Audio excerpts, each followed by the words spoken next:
Hi everyone, so I plan on answering questions 1 and 2 together. So question 1 is explain how you will assign and apply the grading process in your future classroom. And question 2 is explain how you will inform students of their progress during the grading term. For assigning and applying the grading process in my classroom, I plan to assign small assessments throughout the various activities that I do with my students to ensure that they're grasping the material that I'm presenting to them. I also plan to provide them with feedback throughout my explanations so that I know that they understand when I'm teaching as well. I also plan to set aside time every week to see how well or not well my students understand and apply the material. And then so that my students have an understanding of their progress, I want to use time during class to get feedback from them on how I'm presenting the material and if they understand it or if they have more trouble with it, and find the time and the resources to explain it in a way that they can understand. For question 3, it says, how will subject achievement be monitored and recorded during the grading period?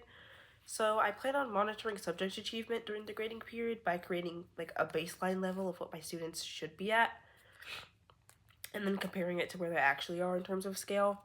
So being that I'm in special education, that scale is going to be pretty flexible, but I still plan to try and use it. Question 4 is, how will effort and knowledge be weighted in my grading?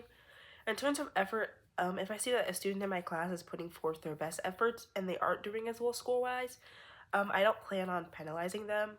By this I mean that grades aren't everything, especially being that I'm going into special education. I would rather meet my students where they are in terms of their level, and if they're putting forth effort and they aren't improving, I'd rather figure out the best methods to help them to ensure that they're actually learning the material. Effort is one of my classroom procedures as well. So obviously if a student isn't trying in class, that's more of an issue than if they are and their grades aren't where they should. For question 5, it says, how will good or bad behavior affect your grading process? In terms of behavior, I don't really plan on affecting my grading process. Again, being that I'm majoring in special education, that's obviously a weighted topic.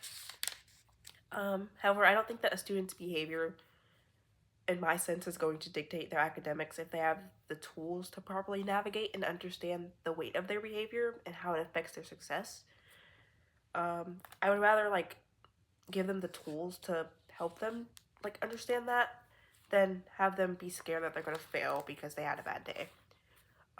According to the textbook, on page 49 or 50, students with a wide range of strengths and behavioral characteristics will be present in my classroom, and I think that it's my job as their teacher to have an understanding of those things and to give my students the proper tools to promote their learning and their skill growth as well.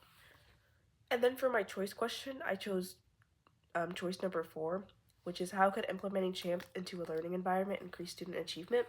So my response for that was that implementing CHAMPS can increase student achievement because students will have an understanding of what is expected of them, as well as the good or bad consequences that come with their actions.